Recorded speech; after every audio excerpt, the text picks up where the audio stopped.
오늘 우리가 앞에서 하나님 앞에 받은 말씀을 중심으로 예수님의 사역에 나타난 신성에 대해서 함께 은혜를 나누고자 합니다.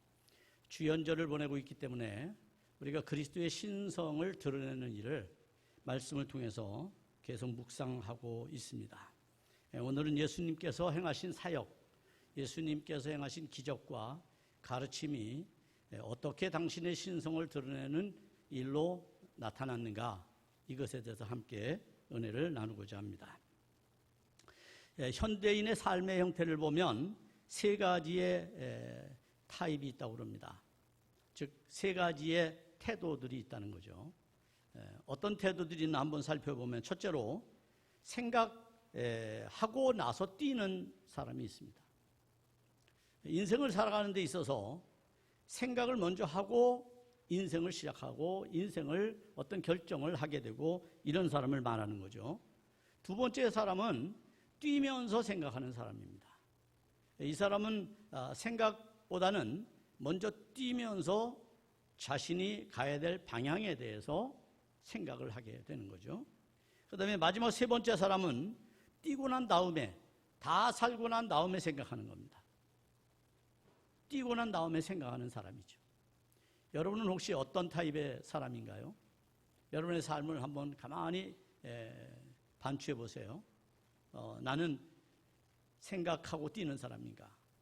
뛰면서 생각하는 사람인가? 아니면 다 뛰고 나서 생각하는 사람인가? 자, 인생은 어떤 타입으로 살아가느냐에 따라서 그 결과가 달라질 거라고 생각을 합니다. 가령 아마 여러분들은 모두가 1, 2번에 해당하는 사람들이 되기를 원할 겁니다. 그런데 혹 우리가 개중에 보면 자기 인생을 아주 후회하는 사람들이 있습니다. 그 사람들의 내면을 가만히 들여다보면 그들은 다 뛰고 나서 생각하는 사람들이었기 때문입니다. 인생을 다 살고 난 다음에 뒤돌아보니 후회가 되고, 그리고 어리석고, 그리고 너무 부질없는 일이 되었던 것이죠. 처음부터 생각을 바르게 하고 인생을 살았다면, 아니면 최소한 살면서 생각을 늘 했다면, 삶이라고 하는 것은 수정도 될 수 있고 바르게 고칠 수도 있고 앞을 향해, 목적을 향해 바르게 나갈 수도 있는데 그렇지 못했다는 한계가 있기 때문에 그는 후회를 하는 것입니다. 지금 여러분의 인생은 어떤 타입의 인생을 살아가고 있습니까? 얼마나 값진 생, 그리고 얼마나 의미 있는 생, 또 얼마나 창조적인 삶을 살았는가라고 하는 것은 삶의 길이에 있지 않습니다. 오래도록 산다고 해서 그 사람이 결코 삶의 값진 삶을 살았거나 아니면 의미 있는 삶을 살았거나 아니면 창조적인 삶을 살았다라고 말할 수는 없습니다. 길이와는 아무 관계가 없죠. 반대로 길이가 아닌 우리가 살아가는 삶의 존재적 가치, 쭉 실존적인 시간, 여러분에게 주어진 실제적인 시간들이 있잖아요. 그 시간을 창조적으로 보냈느냐 아니면 그렇지 못했느냐라고 하는 것에 따라서 인간 존재의 가치가 평가를 받는다는 겁니다.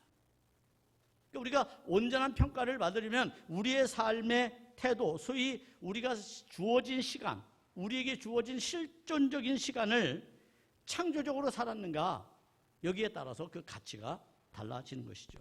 따라서 주어진 시간의 삶을 성실하고 책임감 있게 살아가는 사람, 그 사람들, 또 창조적이고 능동적으로 살아가는 사람, 그 사람들에게 좋은 평가가 뒤따르게 마련입니다.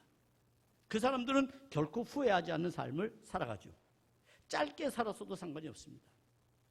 여러분, 성경에서 예수님의 생애를 여러분 아시잖아요. 예수님 33년의 생애를 살았어요. 너무 짧죠?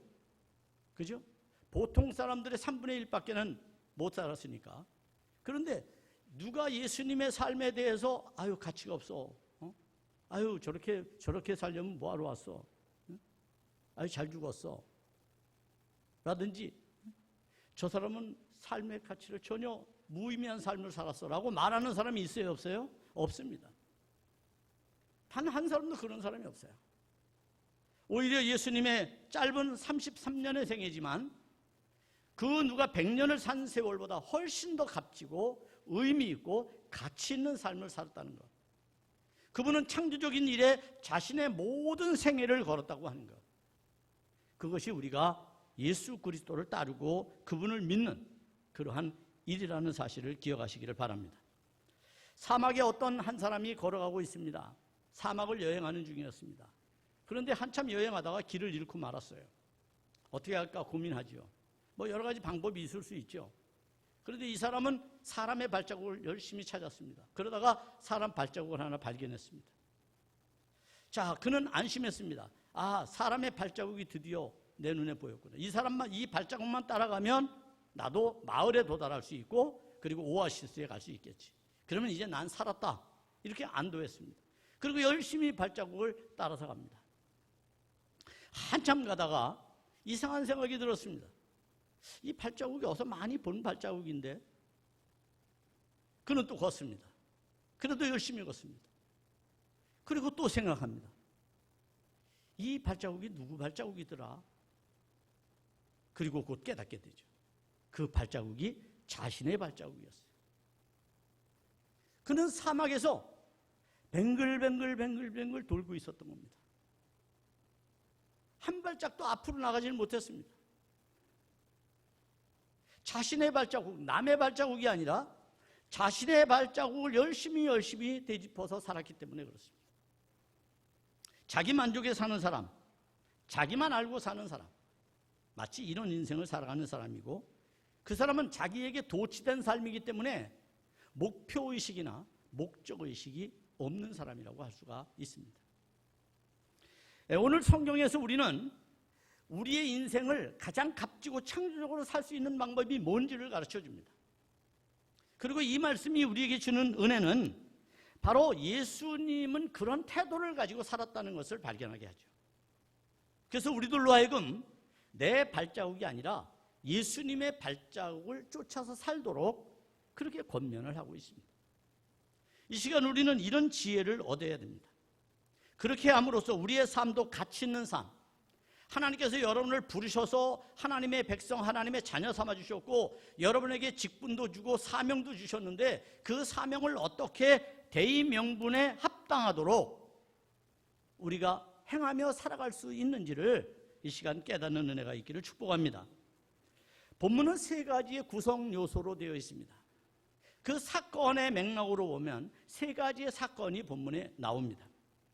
세 가지의 사건을 통해서 우리는 예수님이 어떤 태도로, 어떤 가치관으로, 어떤 목적의식을 가지고 살았는지 우리가 살펴보는 은혜가 있기를 바랍니다. 첫 번째 사건에 주목해보면 첫 번째 사건은 29절에서 31절 말씀입니다. 여기에나 재미있는 이야기가 나옵니다. 어떤 이야기입니까? 바로 시몬의 장모를 고치는 사건이 나옵니다. 대수롭지 않아 보입니다. 그냥 평범해 보일 수도 있습니다. 예수님의 능력에서 열병 정도야 쉽게 고칠 수 있는 것이지 이렇게 생각할 수도 있습니다. 그러나 좀 더 깊이 들어가면 이 예수님의 사역은 위로와 돌봄의 사역이었다 이렇게 우리가 평가할 수 있습니다. 그러니까 첫 번째 사건 속에서 우리가 발견하는 은혜는 바로 위로와 돌봄의 사역을 해야 된다는 것입니다. 우리 안에 그런 일들이 확장성을 가지고 나타나게 되면 하나님의 나라는 저절로 넓어지는 것이고 그리고 온 세상에 퍼지게 되는 겁니다. 예수님의 사역은 메시아로서 이 땅에 왜 오셨는지를 설명해 주는 아주 충분한 조건들이 됩니다.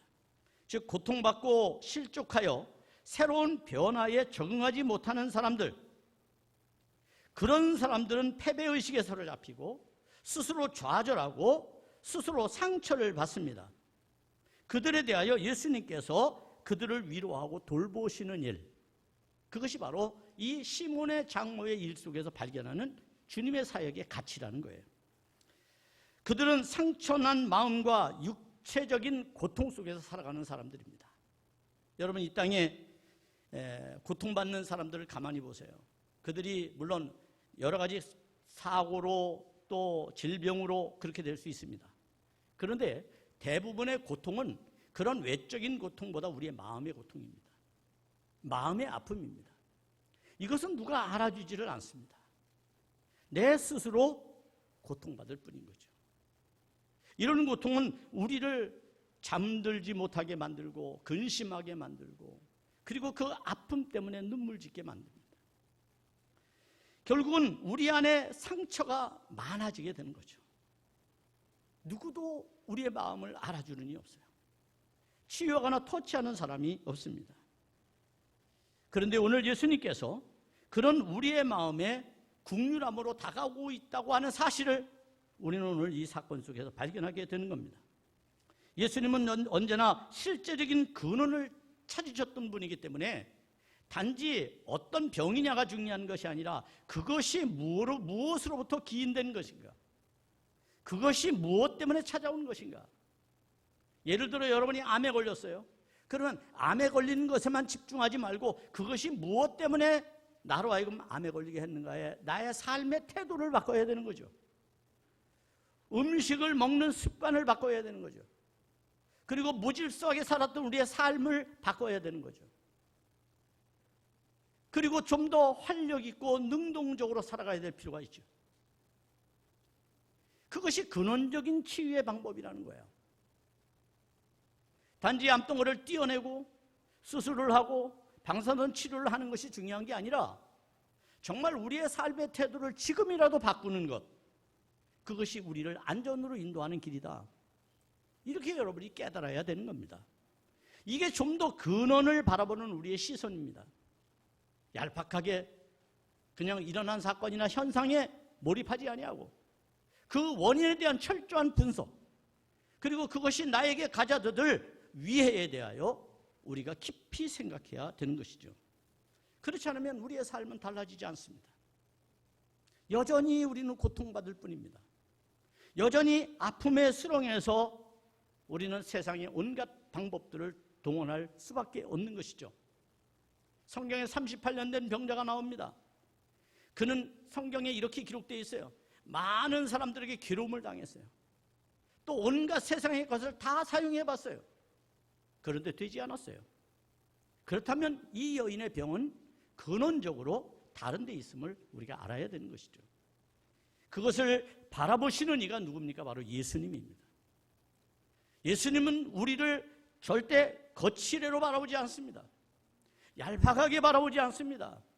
우리를 시면 깊숙이 들여다보며 우리의 죄성까지도, 우리의 약함까지도, 우리의 마음의 생각까지도 바라보시는 이가 주님이십니다. 오늘 예수님은 안식일에 회당에서 가르침을 마친 후에 4명의 제자들과 함께 시몬과 안드레의 집으로 갑니다. 이때 시몬이 예수님을 자기 집으로 초대한 이유는 아마도 식사를 위해서 갔을 것입니다. 왜냐하면 그날이 안식일이었거든요. 안식일날 어디 가서 뭐 사 먹을 수 없습니다. 그렇기 때문에 시몬은 예수님의 회당에서 가까운 자기의 집으로 예수님을 안내했습니다. 그런데 같이 동행했던 야고보와 요한이 그 집에 들어가서 이상한 광경을 보았습니다. 식사 초대를 하면 우리가 대부분 여기저기서 일하는 사람들이 있을 거 아닙니까? 그리고 식사를 준비하고 그리고 여러 가지 재료들을 나르고 또 손질하고 그리고 음식을 만들 거 아니에요. 그건 조용합니다. 가만히 봤더니 시몬의 장모가 열병으로 누워 있는 것입니다. 이것을 야고보와 요한이 발견을 하죠. 그리고 이 사람들은 곧장 예수님께 이 사실을 알립니다. 그리고 예수님은 시몬의 장모에게 가서 다짜고짜 아무 말도 하지 않고 그의 손을 잡아서 일으켜 세웁니다. 우리의 정서와는 다르죠. 여러분이 누구 집에 초대를 받았어요. 그런데 그 친구의 어머님이 아파 누워 있어요. 그러면 여러분 매우 조심스럽지 않습니까? 그리고 그에게 인사도 해야 되고 어떻게 아픕니까? 물어보기도 하고 또 안 됐다고 같이 여러분 마음을 나누기도 하고 위로하기도 하고 그러는 건 아니겠어요? 그런데 예수님은 전혀 그런 모습이 없습니다.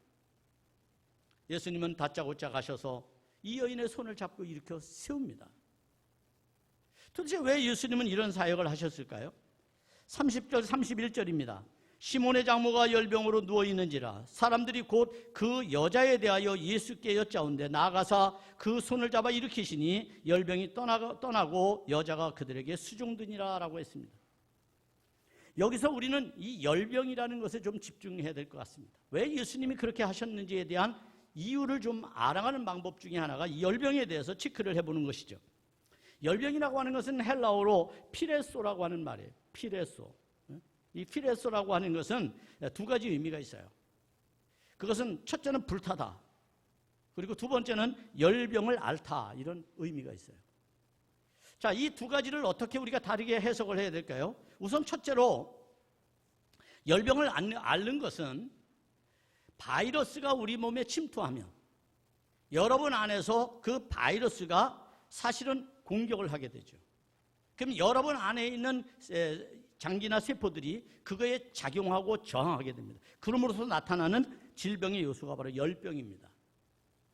이건 바이러스가 가져다주는 질병이에요. 코로나 시대에 지금 여러분이 어디 가든지 열을 체크하는 것은 바이러스가 침투하면 가장 먼저 나타나는 게 열이기 때문에 그래요. 옛날에 여러분 얼마나 무서운 질병이 있었어요? 장티푸스, 호환, 마마 이런 것들이 전부 열에 의해서 되는 열병이었어요. 이 열이 지나치게 높으면 사람이 생명을 잃기도 하는 겁니다. 장애를 갖기도 하는 겁니다. 그래서 무서운 겁니다. 이게 이제 바이러스가 가져다주는 첫 번째 열병입니다. 두 번째 열병은 피레소가 얘기하는 것처럼 불타다라고 하는 건데요. 도대체 뭐가 불탈까요? 그것은 간절한 소망이나 새로운 변화 등으로 겪게 되는 이 고통을 비유로 하는 말이 바로 열병입니다. 여러분 과거를 한번 회상해 보세요. 여러분 열병 알아본 적 있습니까? 사랑의 열병 말입니다. 사랑의 열병을 앓는 자식을 보면 애처롭죠. 안타깝죠. 짝사랑하면서 열병 안 알아본 청소년 시기를 보낸 사람이 누가 있겠어요? 여러분, 바로 그게 열병이에요. 사랑의 열병 말입니다. 어쩌면 여러분도 지금 열병을 앓고 있는지 몰라요. 예수님의 사랑에 대한 열병이요. 우리 감리교를 창설한 요한 웨슬리 목사님은 그 고통과 실패와 좌절 속에서 그분은 매우 큰 근심 중에 살았지만 그러나 로마서 서문을 읽는 어떤 집회에 참여해서 그는 하나님의 말씀을 들을 때 예수께서 나를 얼마나 사랑하시는지 그것을 이 가슴으로 뜨겁게 느끼게 됩니다. 그리고 그 사랑이 자기 마음을 요동치게 만들죠. 감동하게 만들죠. 그리고 그는 하나님 앞에 서원하고 결단하고 영국 전체를 다니면서 말을 타고 복음을 전하게 되는 거예요. 하나님의 사랑에 사로잡히면 그렇게 되는 거예요. 그러면 반대로 말하면 하나님도 여러분 때문에 열병을 앓고 계신다고 볼 수 있어요. 여러분을 너무 지극히 사랑하니까. 그런데 우리는 다 딴짓을 하고 있으니까. 주님을 바라봐야 되는데 안 바라보니까. 그러니 가장 안타까운 사람은 주님을 짝사랑하게 만드는 사람입니다. 여러분, 주님의 사랑에 함께 응답해서 함께 주님과 사랑하시기를 축복합니다. 여러분, 그래서 이런 일들로 인해서 그들은 고통을 받습니다. 그뿐입니까? 우리나라 사람들이, 우리나라의 대부분 어머님들이 앓고 있는 화병이 있죠. 화병. 그것도 열병입니다. 화가 치밀어 오릅니다. 분노가 생깁니다. 그래서 잠도 잘 자지 못합니다. 이것저것 아픈 데가 많이 생깁니다. 근심에 빠지게 됩니다. 이게 전부 열병으로 오는 거예요. 화병이죠, 화병. 우리는 뭐 한해민족이라고 그래서 유독 화병이 많은 나라예요. 왜냐하면 유교 문화권 안에서 짓눌려 살았거든요. 짓눌려서. 표현할 방법을 몰랐어요. 대화로 풀거나 서로 생각을 공유하고 서로 이해하고 그러면서 소통하면서 푸는 방법을 우리는 배우질 못했어요. 혼자서 꾹꾹 삼기다 보니까 이게 병이 된 거예요. 그래서 남을 또 괴롭히게 되죠. 받은 만큼 내가 갚아주겠다. 이제 명절이 다가오는데 여러분, 받은 만큼 갚지 마시기를 바랍니다. 시대가 다르니까요. 아무튼 이런 문제들이 복합적으로 나타나는 겁니다. 그러면 여러분 한번 생각해 보십시오. 이 배경적인 설명을 제가 여러분에게 쭉 열병에 대해서 했어요. 그러면 시몬은 도대체 어떤 병을 앓는 걸까? 이 중에 시몬의 장모는 바이러스에 의한 열병일까요? 아니면 마음의 화병일까요? 무엇이 이 여인의 질병일까요? 한번 생각을 해보십시다. 우리는 한번 이런 생각을 할 수 있어요. 시몬을 오늘 보니까 장모가 있다고 그랬어요. 깜짝 놀랄 일이에요. 시몬 결혼 안 하는 줄 알았어요. 그런데 장모가 있다는 것은 결혼을 했다는 거예요. 그죠? 아내가 있다는 겁니다. 아내만 있었게 해서 자식도 있을 수 있습니다. 그게 시몬의 환경이었어요. 고린도전서 9장 5절 말씀에 보면 이런 말씀이 나옵니다. 우리가 다른 사도들과 주의 형제들과 게바와 같이 믿음에 자매된 아내를 데리고 다닐 권리가 없었느냐 이렇게 말하죠. 멀리 있어서 잘 안 보여서 제가 떠듬떠듬 읽었어요. 여러분 생각해 보세요. 여기서 지금 고린도서에서 바울은 말하잖아요. 게바가 누굽니까? 게바는 바로 시몬을 말하는 거고 베드로를 말하는 겁니다. 베드로에게는 이름이 3개가 있었어요. 여러분 이 시몬이라는 이름이 있고요, 베드로라는 이름이 있고요, 게바라는 이름이 있어요. 각각 언어가 달라요. 시몬은 헬라어, 베드로는 시라보, 게바는 아람어 이렇게 되어 있습니다. 성경이 참 복잡하죠, 그죠? 그것은 그때 당시 어떤 상황이냐에 따라서 소위 누구에게 복음을 전하느냐에 따라서 그들의 언어로 이야기를 했기 때문에 그렇습니다. 아무튼 자 결혼을 했어요. 그러면 여러분 결혼하면 남자 입장에서 생각하면 이때도 가부장적 시대니까요. 자 남자는 어떤 책임이 있을까요? 한 가장이 되면서 동시에 경제적 책임이 있는 겁니다. 자 베드로의 장모가 시몬의 장모가 저거 건실한 청년이 하나 있어. 갈릴리에서 아주 소문난 일꾼이야. 책임감이 강하고 그리고 두려움이 없어. 그리고 아주 열심히 고기를 잡는데 남보다 아주 뛰어난 어부의 실력을 가지고 있어. 그래서 자기 아주 이쁜 딸을 그 사이에게 줬어요. 시집을 보냈단 말이에요. 아니 열심히 알콩달콩 잘 사는가 싶더니 어느 날 바닷가에서 그물을 입다가 아니 어떤 낯선 사람, 그것도 한 번도 보지 않은 사람이에요. 그 사람이 넌 날 따르라. 그러니까 그물을 버려두고 예수님을 쫓아갔어요. 여러분의 사위가 지금 그 짓을 했다고 생각해봐요. 아마 승질 급한 남자들은 다리 몽둥이 불러들인다고 쫓아갈 거요. 몽둥이 들고. 그렇지 않겠어요, 여러분? 지금 그런 상황이 돼버린 거예요. 오늘 저 1장 17절 18절에 보면 베드로가 예수님을 쫓아가는 장면이 나와요. 거기에 그대로 그렇게 했어요. 그러니 이 장모의 입장에서 얼마나 당황스럽고 화가 났겠습니까? 책임감 있게 내 딸 고생시키지 않고 잘 살 줄 알고 보냈는데 생과부를 만든단 말이야. 이게 있을 수 없는 얘기죠. 얼마나 화병이 났겠어요. 여러분 이 시몬의 장모가 시몬만 화가 났겠어요? 진짜 화가 난 것은 그를 불러간 사람을 화냈겠죠. 시몬을 데리고 간, 베드로를 데리고 간 사람을 여러분 참을 수 없는 분노를 갖고 있지 않았겠어요? 그런데 마침 예수님께서 그 집에 방문을 한 것이에요. 그러니 그러지 않아도 보기가 싫은데 왔으니 애라 들어눕자. 여러분 그러잖아요. 이마에다 직근 끝매고 반대로 확 들어오면서 내가 안 보겠다 말이죠. 이런 상황들이 연출된다고 우리가 한번 생각을 해보자 말이에요. 자, 그런 상황들일 때 우리는 이 2가지 병 중에 후자가 이 시몬의 장모가 앓는 병이었구나. 그건 심리적 병이에요. 마음의 병이에요.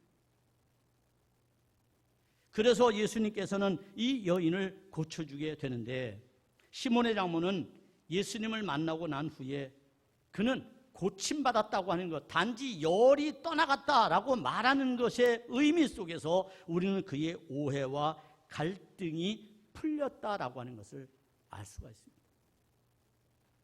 오해했어요. 그런데 예수님이 그 여인의 손을 잡았을 때 이 시몬의 장모는 예수님의 손을 통하여 그분의 사랑을 느낀 것입니다. 깨달은 것입니다. 이분 안에 있는 국률의 마음과 그리고 그분 안에 있는 진정한 신성을 발견하게 되는 것이죠. 결코 자기는 원망이 없었어요. 그건 오해였어요. 내 사위가 선택을 잘했구나. 과연 이런 선생이라면 따를만 하겠구나. 인생을 걸만 하겠구나 라고 생각을 했을 것입니다.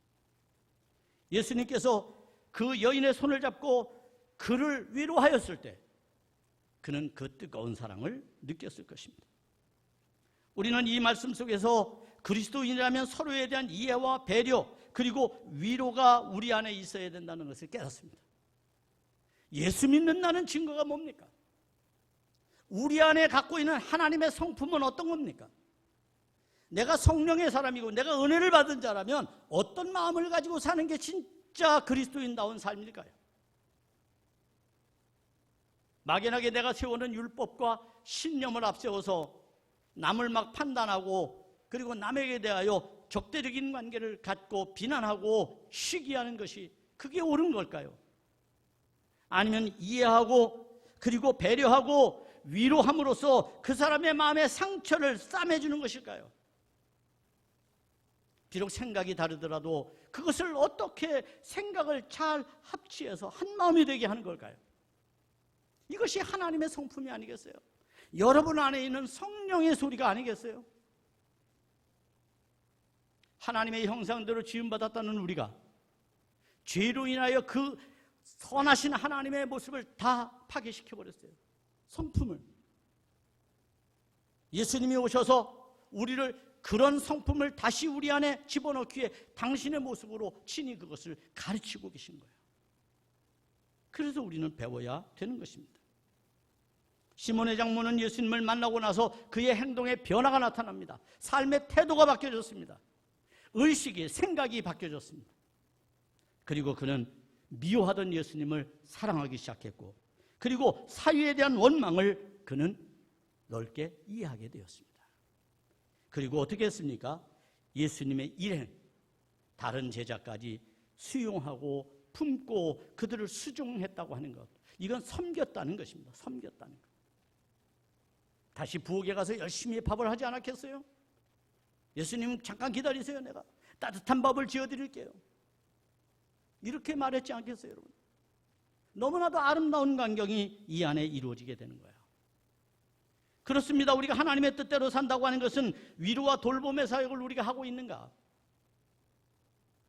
교회 안에서 위로와 돌봄의 사역을 가장 잘 아는 성격의 직분이 뭔지 아세요, 여러분? 그게 권사예요, 권사. 권사 그냥 받는 거 아니에요. 시간 되면 받는 게 아니에요. 은사 가운데 위로의 은사와 권면과 그리고 그들에 대한 사랑의 긍휼의 마음이 있는 사람이어야 되는 거예요. 그게 없다면 기도해야 돼요. 달라고 기도해야 돼요. 얻도록 기도해야 돼요.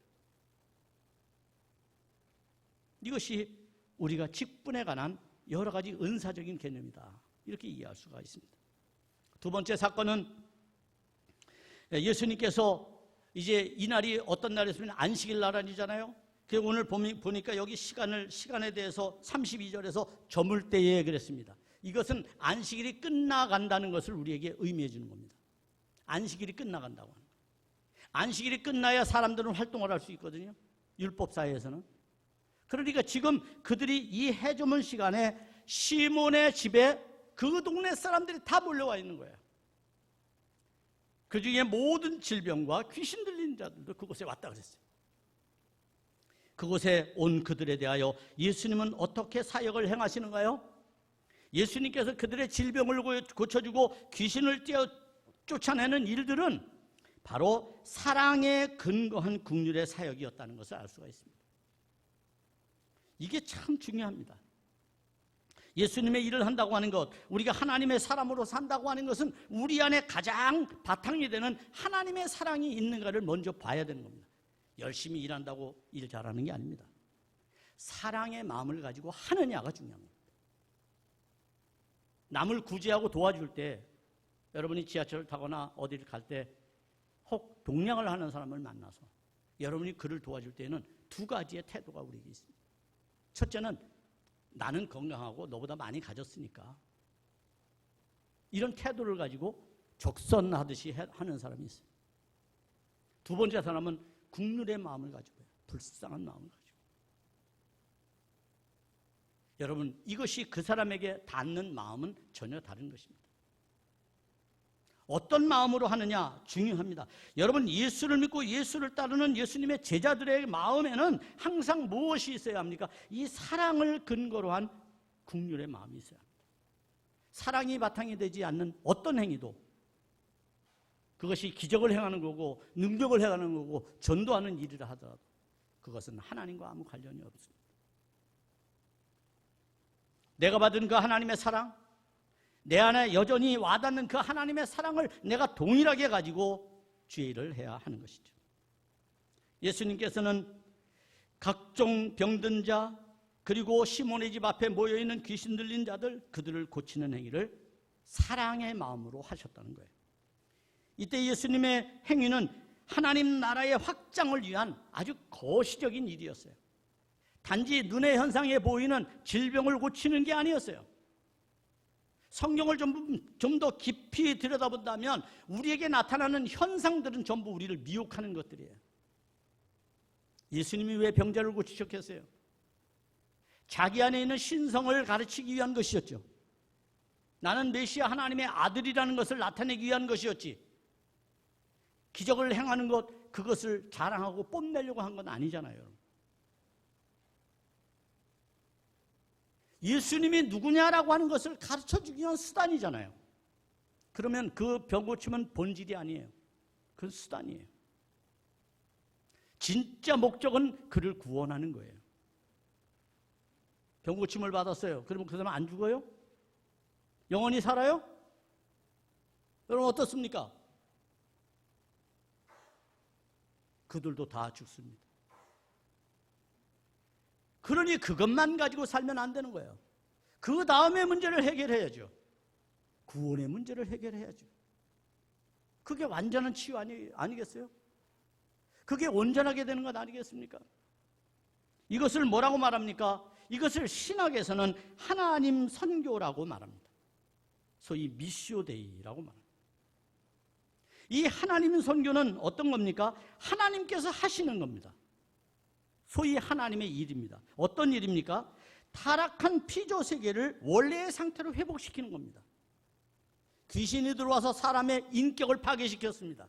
그 사람의 성품을 파괴시켰습니다. 악한 일을 하게 합니다. 막 불에도 들어가고 물속에도 빠지게 합니다. 하나님의 창조 질서를 파괴시키는 거죠. 귀신을 쫓아내므로써 그 사람을 온전하게 하는 겁니다. 인격을 바르게 만드는 겁니다. 하나님의 성품을 가지고 살게 하는 것이죠. 질병으로 고통받게 하는 것도 역시 마찬가지입니다. 이 모든 결과들은 타락한 피조 세계를 원래 상태로 돌리는 일이었어요. 이게 미시오데이입니다. 하나님의 선교입니다. 우리가 전도하는 것도 그 하나님의 선교를 위해서 하는 겁니다. 자, 그것이 목적입니다. 이것은 동시에 교회의 목적이기도 합니다. 하나님이 교회를 왜 세우셨습니까? 교회를 통해서 이와 같이 하나님의 사랑을 기반으로 한 국률의 사역을 감당하라고 교회를 세워주신 것입니다. 우리는 그 일을 해야 되는 겁니다. 그 일을 위해서 여러분을 하나님이 선택하셨습니다. 이를 총체적으로 일컬어 우리는 복음 증거라고 말합니다. 소위 전도라고 말하는 겁니다. 따라서 교인인 우리들의 선교적 행위나 전도는 하나님의 사랑에 근거한 것이 돼야만 되는 거지, 하나님의 사랑에 근거하지 아니하고 인간의 홍보수단이나 광고나 어떤 목적, 사람들을 많이 모으기 위한 수단으로만 한다면 이것은 진정한 선교가 되지 않는 겁니다. 이건 하나님과 아무 관련이 없습니다. 저는 목회하면서 별 정말 모습을 다 봤습니다. 요즘에도 그런지 모르겠습니다만 우리 인천의 모 교회는 그렇게 해서 큰 교회가 있어요. 주일마다 버스 대절해 갖고 말이죠. 경로당마다 사람들 태우고 가서 끝나고 집에 가면 5,000원씩 줘요. 5천 원 받고 싶으면 거기 가보세요.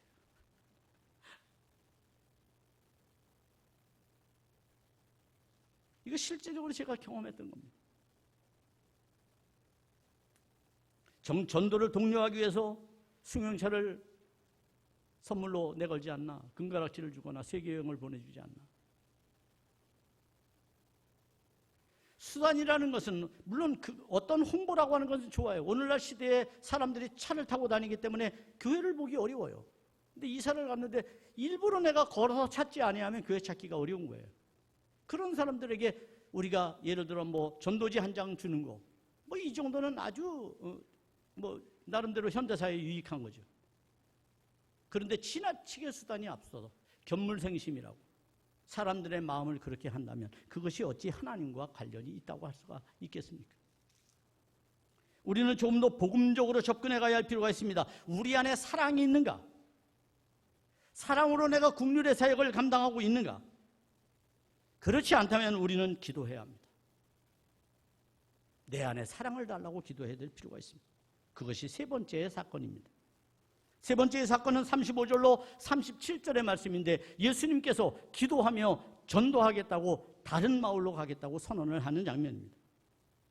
예수님은 자신이 세상에 온 목적이 무엇인지 정확하게 알고 계셨습니다. 하지만 세상이 원하는 일은 언제나 예수님의 마음과 같지 않았습니다. 예수님은 인류를 사랑하시고 세상을 사랑해서 오셨지만 사람들은 예수를 자기의 사람으로만 삼으려고 합니다. 독점하려고 합니다. 그래서 현상에 빠른 접근을 요구합니다. 예수님께. 마리아와 마르다의 사건 속에서 보시죠 여러분. 나사로가 죽었어요. 예수님 오라고 그랬는데 예수님 더디 갔어요. 원망하잖아요. 이게 사람의 태도입니다.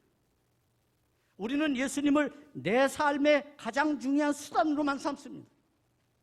내가 아플 때, 내가 힘들 때, 내가 고통스러울 때 그저 나를 찾아와 주기만을 원하죠. 하나님이 더 아파하고 더 고통받고 있는 사람에게 가는 것조차도 우리는 막습니다. 우선 내가 중요하니까. 이것이 인간의 탐욕이고 마음입니다. 소위 현실과 이상이 충돌하는 상황이 전개된다면 자칫하면 수단의 본질이 묻혀버리는 일이 생깁니다. 수단이 지나치게 앞서면 본질이 본질이 없어지는 거예요. 수단만 앞세우니까. 이것은 매우 위험한 것입니다. 이에 예수님께서는 언제나 이런 일에 긴장하고 사셨어요. 그도 육신을 가지고 있는 분이었기 때문에 욕망이 왜 안 찾아오겠어요? 왜 영웅심이 없겠어요?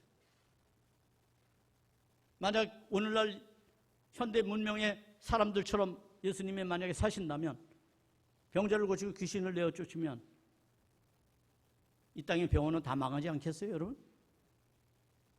그리고 그것을 홍보하기 위해서 전단지를 뿌리고 광고하고 드디어 뉴스에도 나오고 TV에 출연도 하고 그리고 자기를 과신하고 그 다음부터는 뭐가 붙겠어요? 내가 일회당 얼마, 한 건당 얼마 이래 생각하지 않겠어요, 여러분? 예수님은 본질이 묻혀지는 걸 경계했다는 겁니다. 그러기 위해서 예수님이 하신 일이 뭡니까? 바로 기도하는 일이었어요.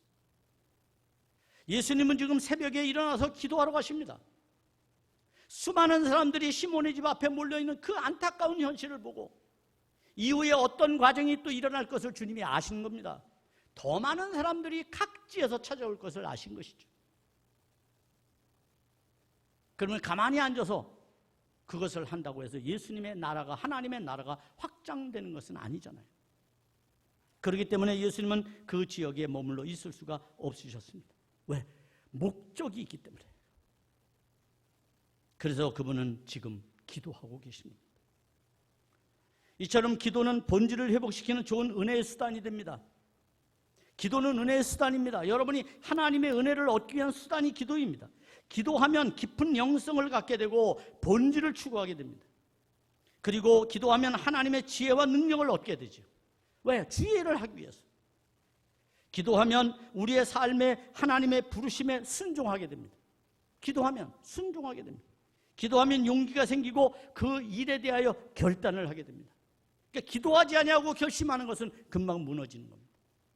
기도해야 됩니다. 그런데 왜 기도 안 하십니까? 왜 기도에 게으르십니까?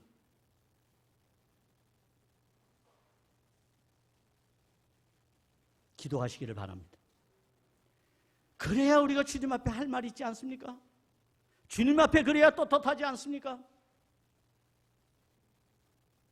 그래야 우리의 인생이 헛다리 잡고 살지 않는 인생이 되는 겁니다. 기도해야.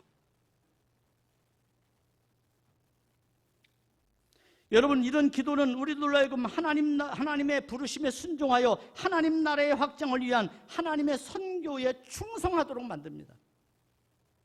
그래서 수많은 기독교적 역사의 위인들은 그렇게 했습니다. 그래서 예수님은 늘 기도하셨습니다. 그런데 제자들은 그런 예수님을 또 자기들의 수단과 방법으로 삼습니다. 예수님을 찾아와서 예수님께 이렇게 말합니다. 예수님, 지금 예수님을 찾는 사람들이 너무 많습니다.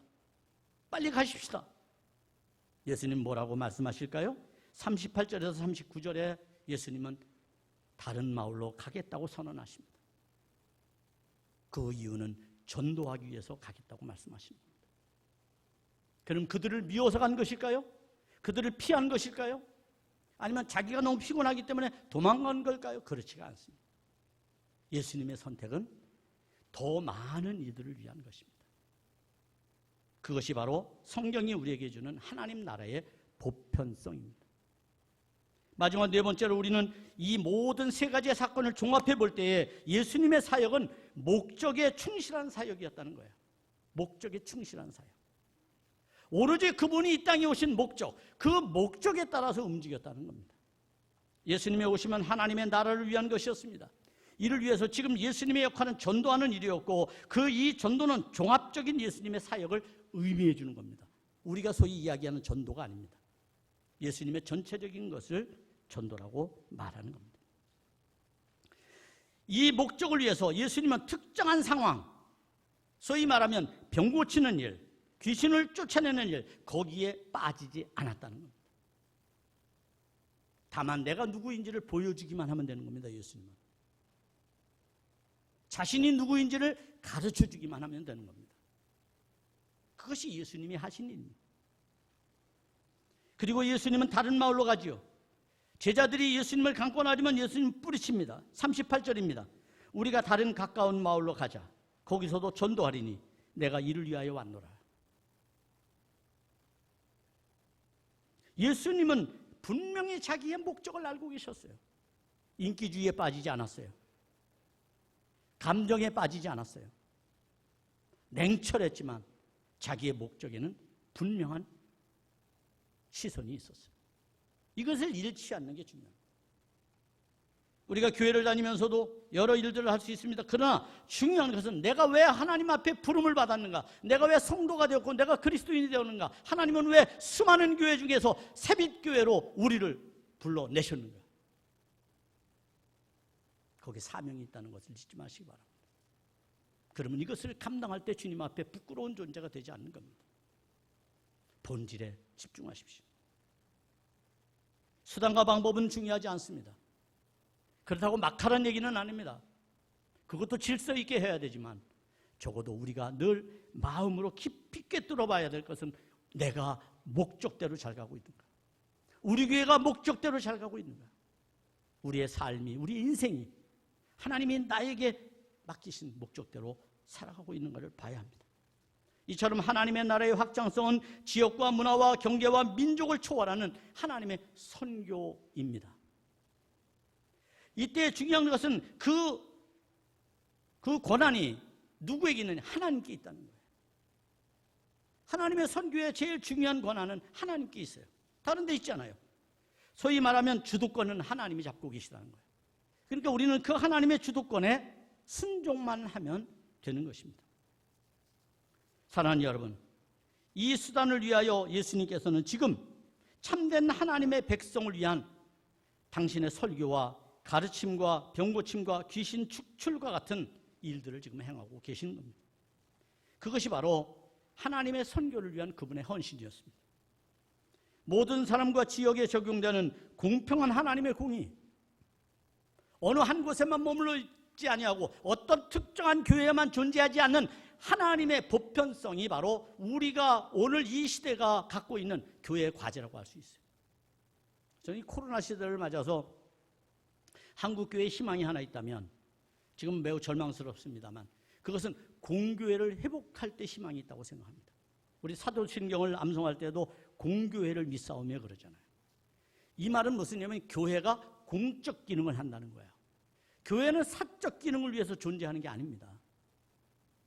교회는 하나님 나라의 보편성인 공적인 일을 위해 존재하는 것을 의미해 줍니다. 그건 특별하지 않습니다. 그건 매우 평범한 것입니다. 매우 일상적인 겁니다. 그러니까 우리가 하는 교회가 하는 모든 일들은 매우 보편적으로, 매우 일상적으로 해야 되는 일들이 돼야 된다는 거예요. 특별할 때만 하는 일들은 그것은 우리가 해야 될 일은 아니라는 거예요. 세상의 방법일 수는 있지만. 그래서 우리는 이와 같은 일들을 매우 가치 있는 일로 받아들여야 할 필요가 있습니다.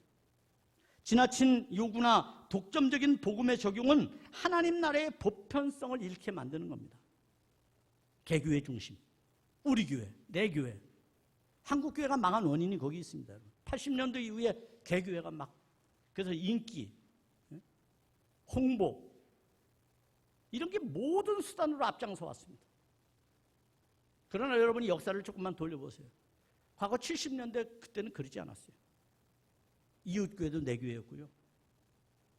도시교회도 내 교회였어요. 근데 지금은 그렇지 않아요. 서열화가 딱 매겨지죠. 교인들도 마찬가지예요. 세상의 생각이 우리 안에 너무 많이 침투되어 있는 것이죠. 이것을 경계하기 위해 우리는 기도해야 될 필요가 있어요. 이것을 경계하기 위해 우리는 우리 마음에 사랑의 긍휼의 마음을 가질 필요가 있어요. 그리고 하나님의 나라의 보편성에 대해서 깊이 인식할 필요가 있습니다. 예수님의 제자인 우리에게 요구되는 성품, 그것이 하나 있다면 그것은 바로 이런 마음일 것입니다. 따라서 복음에 대한 감정적이거나 지나친 자기주의에 매몰되는 것은 복음을 왜곡시키는 거예요. 복음이 왜곡되니까 국민의 80%가 교회를 경멸하는 거 아닙니까? 나머지 20%는 우리밖에 없어요. 이제 우리밖에 없어요. 안타까운 이런 현실들에 대해서 우리는 어떻게 이 일들을 헤쳐나가야 될까요? 역시 말씀으로 돌아가서 그 말씀이 우리에게 가르쳐주는 가장 중요한 본질과 가치들을 깨우치고 발견하고 우리의 삶을 바꾸고 우리의 생각을 바꿔서 하나님의 거룩한 뜻에 헌신하고 충성하도록 만들어내는 것입니다. 이 일을 위해 우리는 부름받았습니다.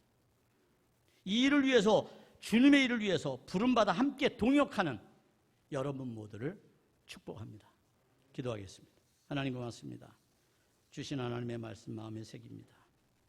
시대가 악하다는 것은 하나님의 본질보다 수단을 앞세우고 살아가기 때문에 나타나는 현상입니다. 우리도 하여금 그 악함에서 떠나 고통스럽지만 손해보는 것 같지만 조금 더디지만 주의 복음에 집중하는 저희들 되도록 축복해 주옵소서. 예수님의 이름으로 기도하옵나이다. 아멘.